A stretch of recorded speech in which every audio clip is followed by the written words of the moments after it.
The United States has been the world's dominant power since the Second World War, but today there are new economic challengers: Brazil, Russia, India, and especially China. Does a faltering U.S. economy compromise its role as the world's only superpower? Next on Great Decisions. In a democracy, agreement is not essential, but participation is. Join us as we discuss today's most critical global issues. Join us for Great Decisions. Great Decisions is produced by the Foreign Policy Association, inspiring Americans to learn more about the world. Funding for Great Decisions is provided by the Star Foundation. Great Decisions is produced in association with the University of Delaware. We've heard it before, dire forecasts of America's loss of world stature. In the 1970s, it was defeat in Vietnam and the decline of the dollar.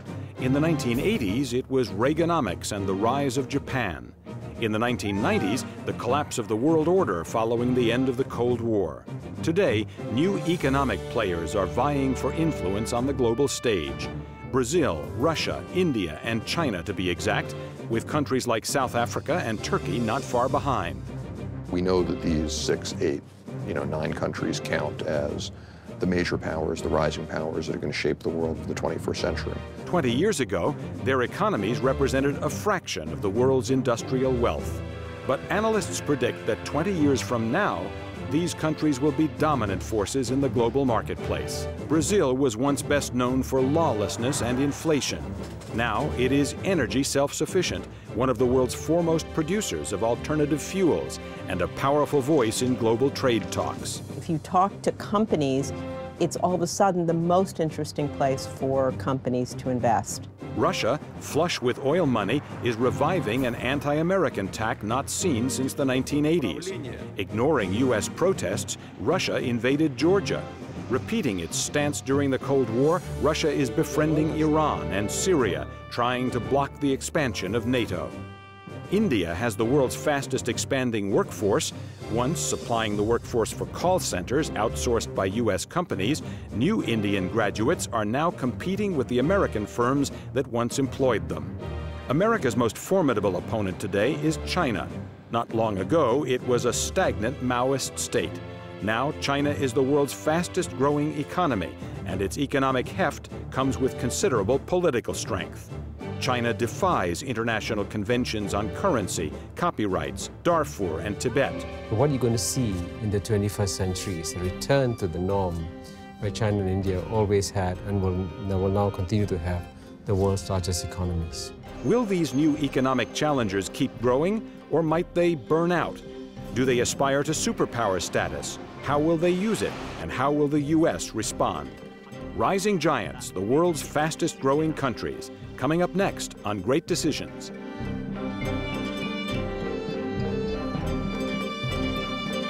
And now from our studios, here is Ralph Begleiter. Welcome to Great Decisions. I'm Ralph Begleiter. Joining me to discuss the world's rising powers are Parag Khanna, Senior Research Fellow at the New America Foundation and author of the book The Second World: Empires and Influence in the New Global Order, and John Wolfe, President of the Eisenhower Fellowships and a former U.S. diplomat in several countries, as well as a former top State Department official on Asian affairs and non-proliferation. Thanks to both of you for being with us on Great Decisions. When we talk about rising powers, let's have a kind of definition. What do we mean by that? What are the characteristics of a nation that is a rising power? Parag? The rising powers or emerging powers in the world are not only becoming substantial forces and drivers in their own regions, in other words, even organizing the regional institutions around themselves, but they're also starting to reach out and conduct global diplomacy in all directions. Turkey has good relations with Europe, with Russia, with the Arab world as well, even with Israel now. Kazakhstan has strong relations with China, with Russia, with the U.S. Brazil is building direct diplomatic and trade relationships with China and India and Africa. So you see, these are the rising powers because they're controlling and starting to set the agenda in their own neighborhoods, and they're also conducting global diplomacy very confidently. John, your view on this? I mean, those are right. There are different countries are rising powers in terms of different aspects. India has always been a very effective force with diplomacy. Brazil is increasingly like that, South Africa like that. I think none of the ones one would name, Russia or China, India, Brazil, South Africa, none of them are truly world powers in the way that most people have defined the United States in terms of our ability to project force, to project our values, our culture for better or worse, our system sometimes for better or worse. We have problems, but the whole world is affected by things that happen in the United States. These others do it in different aspects. They're all growing economically, and they are increasingly important factors, but whether they are the power yet, China would be the one in the economic sphere, which is a world power. Great Decisions spoke to some other experts about this as well. Let's hear who's on their list. In the Western Industrial Revolution, when you saw an improvement in living standards in one lifetime, you saw an improvement of about 50%. In Asia, you're seeing an improvement in standards in one lifetime, not of 50%, not 100%, not 200%, but 10,000%. Now, this is the fastest ever economic growth seen in history, and it's happening in Asia. When I think about Brazil today, it is Brazil's moment in time. It has changed quite dramatically since President Lula became the president 6 years ago. He is a labor leader who has come in and implemented a macroeconomic model, a very conservative macroeconomic model that put a great deal of emphasis on a sound fiscal approach. He reduced inflation quite dramatically, and he has created through his policies a boom in the country. The world has been closely following Turkey's recent success, especially our great economic performance in the past 5 to 6 years.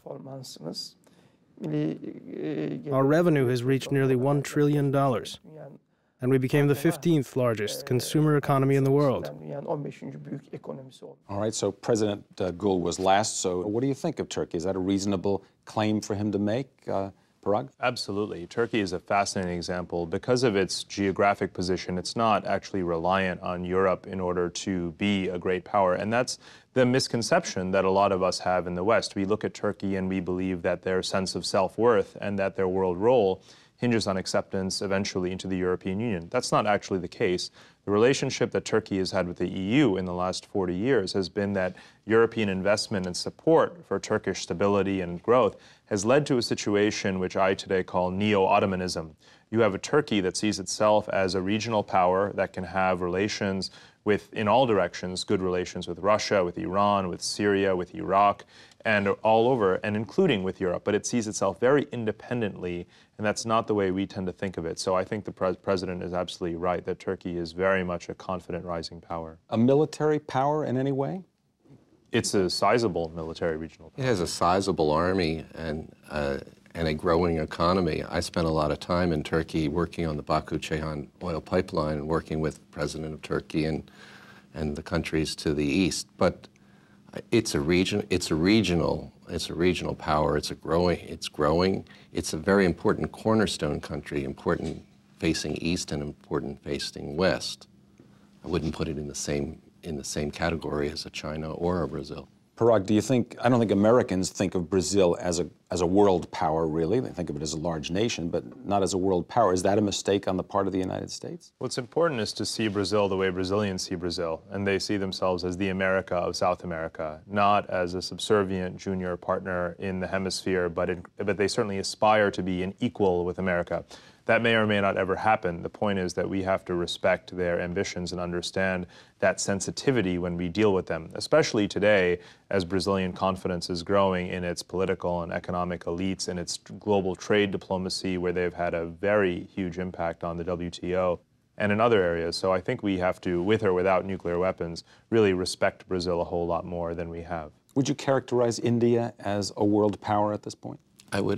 I would term it as a large and growing power. It's certainly the strongest by far in its region, but a world power, not by the definition that I started with, which is both the ability to project force and to project influence all around the world, and to gain the respect of everybody for who they are and what they stand for. Parag, you want to comment on that? Is India a world power? I completely agree with John. There's a lot of overestimation going on as to India's present reach and its potential reach. It has massive structural liabilities. There's enormous geographic constraints. A lot of people just say China, India, even Chindia, as if they were the same. Or an equally big mistake is to say, well, here's a country of 1 billion people and here's a country of 1 billion plus people.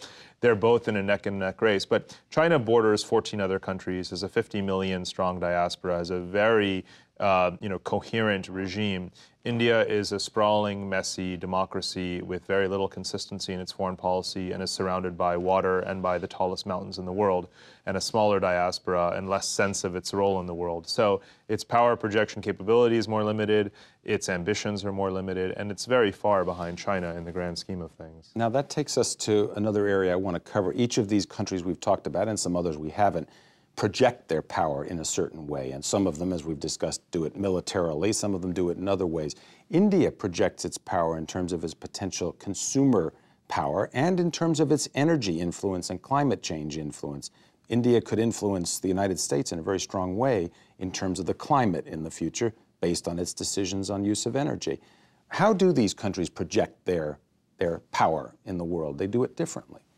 Parag, you want to? They all do it very differently. India is capitalizing on the globalization age. It's using its technological know-how to be one of the world's main software production centers, and it provides some very sizable percentage of the software or is part of the production chain of a lot of software that's used in the United States. So it has become a very important technological center. It uses its diaspora to build influence. It has, trade representatives and partners all over the world. It is certainly active in energy diplomacy, exploring oil and gas exploration in Southeast Asia, in the Middle East, in Africa. Those are the ways in which, those are the foundations on which Indian influence will be built in the 21st century. And of course, it is very different from the 20th century. It is not a military exercise the way one would traditionally think of great powers rising. And in that, it's an admirable goal. Some of our great decisions experts, other experts, also commented on the non-military ways in which many of these world powers or growing powers express their power. Let's listen to what they have to say. I think one of the miscalculations that the Bush administration made was that they predicated their national security policy and their approach to the world affairs on the premise that the United States could be the predominant power in the world, and that we would brook no peer competitors. That simply is not a sustainable approach given the new power dynamics that are at play in the world today. Brazil, unlike, frankly, even the United States, has pursued a 20-year energy strategy. Brazil, an emerging economy, a BRIC, being so advanced in this space, frankly, I think is a role model for many other countries to follow. In terms of the creation of alternative energy sources. They've also taken a leadership role in Haiti. They're working in some African countries to reduce malaria together. When it is necessary, our army and police forces play an important role to protect peace. From Afghanistan to Kosovo, from Bosnia to several countries in Africa.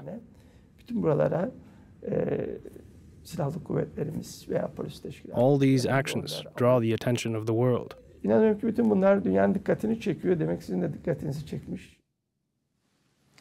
John, you spent a lot of time in Asia working with Asian countries. I want to ask you about China's projection of power. It's got a huge military, but it, for the most part, has not projected that military force outside its own borders. We had the spacewalk in 2008. Do you think China is on the verge of emerging as an externally projecting military power? Their history doesn't suggest that. The only projection externally that we would probably talk about right now is the situation across the strait in Taiwan, and there the election of a new president in 2008 has opened up the possibility of a dialogue that perhaps could reduce tensions. And of course the Chinese don't consider that external. And the Chinese don't consider that external. They have a running border dispute with India, and when we talked about India, we ought not to forget that it does have nuclear weapons, and it has engaged in active warfare with two of its neighbors. One might, the Sri Lankans might sometimes think that it was three of its neighbors. So it uses military power. Military power is something you have to think about there, but that's kind of an older concept. I wouldn't think about China as a threat, for instance, as we look at it, not a threat to the United States, and really not a threat as a global power. Not a threat to the rest of the Pacific? It will have influence because it is so large and so involved, and over the last decade or more, they have built their ties economically. They are building a navy. They have a massive armed forces. They're increasing the expenditures. It's still a very small in our terms, but it's big. It is the dominant power in Asia, and it's a major player on the world scene. We haven't even mentioned Russia so far, and clearly Russia is a world power of one sort or other. It's a superpower also. It still has its nuclear weapons. Russia's actually been using its military power more recently. They invaded Georgia in 2008, for example. Is that something the United States and other countries will have to be on the alert for? Is Russia using its military power in some way? The U.S. has actually, for at least the past decade, been aware of Russian military activity around its region. The smaller interventions that it's done in Central Asia, obviously there was the Chechnya War, which we all watched very closely, and then Georgia in 2008. And then there's always been smaller altercations, such as the cyber attack against Estonia and so forth. So the U.S. and Europeans have been watching Russian activity and subterfuge, if you will, around Eurasia very carefully in the last few years. And they're going to continue to for so long as the government is riding high oil prices and is feeling very insecure about its borders and its reputation in the region. Russia doesn't have a particular economic strength except in the sense of its energy exports. That's a big factor, though, and they can influence other countries that way as well, can't they? Whatever oil prices are, the Europeans have created a situation in which they are highly dependent on energy sources that come either from Russia or through the Russian pipeline systems to them. That's going to give them perhaps a disproportionate influence, even if you leave aside their vast military force or their vast nuclear force, which is not the biggest threat in terms of the actual usage. I would say that a Russia with as many nuclear warheads as it has is dangerous just in terms of if one of them gets loose and it moves to a non-state actor. But Russia has leverage, and they've created the situation so that they can use the leverage on their immediate neighbors and potentially in Europe. I want to ask you about a couple of smaller countries that we haven't mentioned either, but I think some people put in the category of emerging powers or world powers in one way or another. South Africa, Parag, for example. What about South Africa? Is it a world power? Would you characterize it that way? A growing one? I mean, to be brutally frank about it, it's not even close. I mean, there's a lot of sympathy in the West and elsewhere for South Africa, its potential, for sure, as Africa's economic leader and even a moral leader as it has been under Nelson Mandela. But a lot of that edifice has been crumbling and the potential has been unrealized. As you know, of course, Thabo Mbeki was forced to step down last year. And so in a variety of ways, it has, again, I'm using a strong word, but it has failed the expectations that a lot of people have had for it as a leader in Africa. They're effective in global fora. I guess we should have said when we were talking about India or Brazil. They are very effective when it comes to international organizations in which power is not tilted towards, for instance, the developed countries. And they're very effective diplomats, but they're a regional power and they have massive internal problems that they need to deal with before, even to keep themselves as the dominant regional power. And speaking of regional powers, I just want to ask you about this one. It doesn't come up on many people's lists. Would you consider Israel to be a world power? It's in the news everywhere in the world all the time. It's clearly a regional power. It's got nuclear weapons. It's got a strong economy, tiny population. Where does Israel fit in the panoply of the countries we've been discussing? Well, they certainly have the ability to be a catalyst for world-shaping events. And they are certainly a power in their region, and they have, as you say, a small but very important economic power.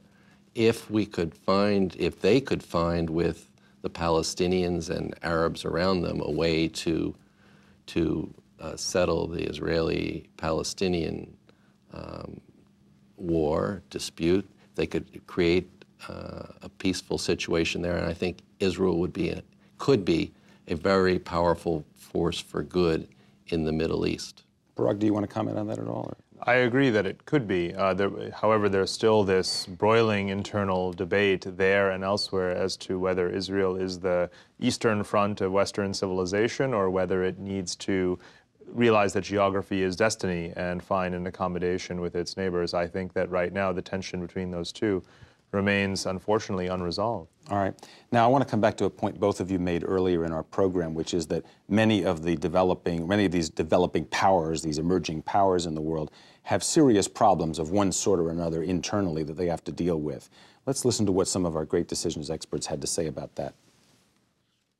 One of the interesting features of the globalized economy is that we see sort of winners and losers, spread out very unevenly. Yes, there is still a huge disparity between the rich and the poor. Brazil spends about 4% of GDP on education, which is more than India, more than China. So he needs to bring a whole new class level of education to people. In the 19th century, when the Europeans built steel mills, they could throw out as much smoke in the air as they wanted to and not have to worry about global warming. Now China and India also have to worry about global warming and be part of the solution too.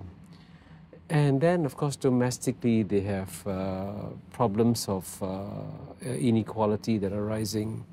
And in the case of China, of course, you have the concern about how will they reform their political system. I mean, I think they'll succeed in doing it, but that's the challenge that they face. I mean, so the Asian states have not arrived yet.